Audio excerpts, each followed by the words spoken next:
Hi, thank you yet again for joining me on my vlog podcast, and today is series 2, episode 2, and I'm Louise Skeen. I'm a mind-body health coach for women over the age of 40, and I'm also the CEO of the Slender Boss program. And what that program is a program where I teach women to never have to go on a diet again, because when we need to lose weight and look after our health, it is all about mindset, it's about nutrition, and it's about using our body through fitness, because what we need to do is to stop dieting and we need to use our metabolism. And that's what I'm segueing to today, because it's the perfect topic to talk about. How do women over the age of 40 lose weight and elevate their metabolism, and why is it so important that women over the age of 40, or people over the age of 40, men and women, need to raise their metabolic rate?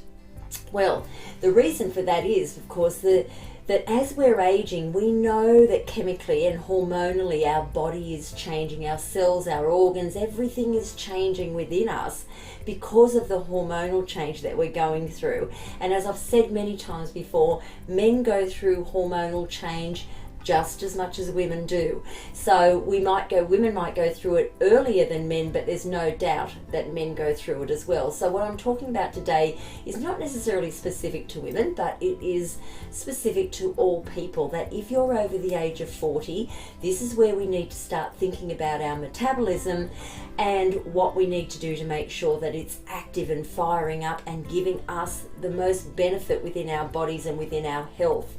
That's the important thing. But what is metabolism? Well, what it is it's a chemical process that breaks down the fats and the carbohydrates and the proteins, the foods and the beverages that we're putting into our body. That's what our metabolism does. It just takes everything that we've put in and it starts to break it down and it uses it. If you're a sedentary style person, naturally, it's not going to use your metabolism as much as it would as if you're an active person, or if you're a person that, is pretty fidgety and moving around all the time, because when you're still burning, you're still needing your metabolism to do that. Because what it does is it actually, once it's burning your foods and your fluids that you put into your body, it's actually creating energy. That's what your metabolism does. It creates energy and you use your energy. So as much as you think about using your energy as going out and, pounding the pavement or going for a walk or cycling or doing all sorts of activity, yes, you're spot on. That is one way. Be active and you will require your metabolism to be active. And of course, the more active you are, the more metabolism you use, the more fat you burn, and the slimmer you become.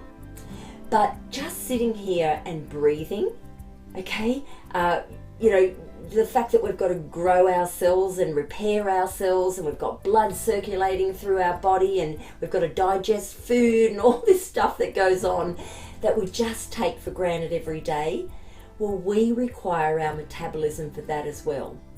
So we basically cannot breathe, cannot live without our metabolism. So it's pretty much going all the time. But again, over the age of 40, with the process of our body and what's happening with our body, we of course seem to get far more sedentary as we're aging, rather than being more active when we're aging. So I don't know if you can relate to that, but have a good think about it, because you might be in your 40s, 50s, 60s, 70s, whatever age you are at the moment. Have a think about how active you are and how high your metabolism is burning for you.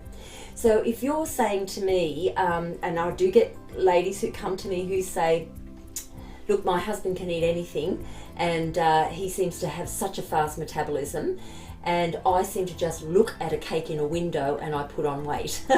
Okay, it's a pretty common one that women will say to me. And look, I get it, I totally do get it. But what we've got to understand is that a man's body is very different to a woman's body, naturally. But the difference, the chemical difference or the metabolic difference between a man's body and a woman's body is quite high, in the sense that a man holds far more muscle than a woman does naturally, because we have far more internal hormones that are again completely different to a man, but we also have more body fat, natural body fat within us because of our ability to produce children. And whether we have them or not is irrelevant. The fact is we have more cells within us, more hormones within us to do that. So therefore our metabolism is slower than a man's metabolism. So I'm sure you'll understand what I'm saying there. But because a man naturally has more muscle than a woman, and they're usually, again, much taller than us, much broader than us, thicker set than we are, so naturally they're going to have a higher metabolic rate to burn. But you know what? It's something we can control as women as well. And men can control this too if they want to burn more. You know, again, it's what our lifestyles are and what we choose to do with how much food we put in and what type of food we put into our body. Okay, there's no certain food that's going to raise your metabolic rate. Some people seem to think that, I don't know, eating hot foods like chilies and things like that are going to raise your metabolic rate. It's not, there's no scientific proof behind that. Foods don't raise your metabolic rate. Okay, the amount of food you put in will make a difference to your metabolic rate, and the type of food that you put in, but also the amount of muscle that you have in your body. So as a woman, the more work I do, the more cardiovascular work I do, and the more strength work I do, the more muscle that I build in my body. Doesn't mean I'm going to look like a man. It means, again, I'm going to have leaner, stronger muscles, and I'm going to raise my metabolic rate by doing so. So it would be in everyone's favor from 40 onwards, right through to 70 and 80 years of age. Please don't find that as an excuse that you shouldn't have to be lifting weights or lifting your own body strength or using your own muscle strength, as well as elevating your heart rate. They are just excuses. If you are able-bodied and you can get on out there and do something with your strength and your cardiovascular, you must do it if you want to control your metabolism and have ultimately great health and longevity. That's the secret to it. But this is what I was saying a moment ago at the start of this conversation here in this podcast, is that we tend to get more tired. We tend to get slower as we age. And of course you might be in your 40s and not relate to that right now, but if you're in your mid 50s, 60s, 70s, you probably do relate to what I'm speaking about. And I've certainly felt the change. I've felt the change in my mid 50s.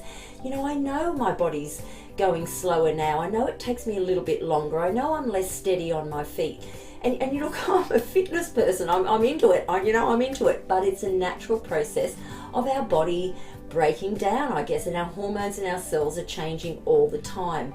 So the one thing that I'm very wary of, and I want you to be very wary of, is that we must move our bodies much more and use our muscles much more. Build them up, because I can guarantee, ladies, you will not look like a man unless you take a supplement and you know, something to enhance your hormones, you know, in a very heavy drug form. So there is really like 0.00001% of women in this entire world that actually has the genes to build muscles like a man. Okay, so the likelihood of you being able to do that is 0.00001% of a chance. Now, what we do is we build muscle that has, yeah, okay, we can see the definition in our bodies, and we can get nice and strong in our abdominals, which is the main, you know, section of our bodies, and our legs and our glutes and all of that, but we cannot bulk.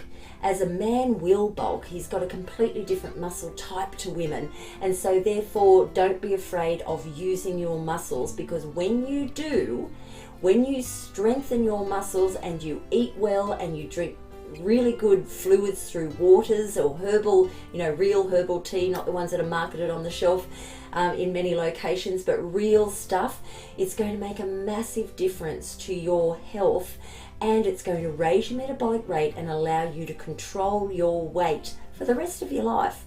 That's what it's really going, yeah, it's really going to happen. That is scientific research, proven 10 million times over, that's the way to do it. So if you are wanting to shed, whether it's, you know, 1 kilo, 100 kilos, whatever it might be, start moving your body, start thinking about what you put into your body. Stay away from supplementations that are telling you on that packaging that it can raise your metabolic rate. It can't do that. Okay, stop eating those hot foods unless you enjoy it, but you don't have to eat hot foods to think it's going to raise your metabolic rate. It might, look, scientifically it might for 3 seconds, 20 seconds, whatever it might be, but it's not going to raise it enough to keep it going. Because if you do a high metabolic workout, if you do some strength work and you do some cardiovascular work in 5 minutes, you could be burning loads and loads of calories or kilojoules within your body and raising your metabolic rate for hours upon hours. And all of those hours upon hours are fat burning. Okay, that's what our body is designed to do. So I hope that all makes sense. I hope I've covered everything for you here today, that it is a chemical process. It's natural. Everyone's got it. It doesn't really stop. Also, I want to add that if you eating at different times of the day, you might think that eating late at night is going to raise your metabolic rate. Some people think that by consuming food it elevates your heart rate, so therefore your body has to use food and it raises your metabolic rate. Look, again, scientifically not proven. You eat when it suits you to eat because you're hungry. That's the real key to it all. Not because you've read something, seen something, someone told you something. You've got to read your body, because remember, your body is completely different to my body. Everybody is different, and you've got to do what works for you. But we've got to understand when we're hungry, we've got to understand when we're thirsty, and we've got to be true to ourselves as to what our needs are and what we give ourselves through food and beverages, which is a food. And the other thing is, again, as I've just rehashed there, raise your metabolic rate by moving your body. Do not slow down as you get older. Speed it on up. Get on out there 30 minutes a day and move your body, because it's not only great for your body, but it's great for your brain as well. All right, I'm going to leave you there today. Say thank you very, very much for joining me yet again on my podcast vlog, and I look forward to seeing you next time. And again, if you want any information on women's health and nutrition and fitness and recipes and exercise videos and all of those things, look up my YouTube channel, and certainly look up my website, which is louiseskeen.com. So thank you again for joining me, and I look forward on our next episode to seeing you again. Bye for now. Thanks for watching. I hope you subscribe to my channel and follow me on social media plugged in on your screen right now. Thank you, and stay healthy, stay happy.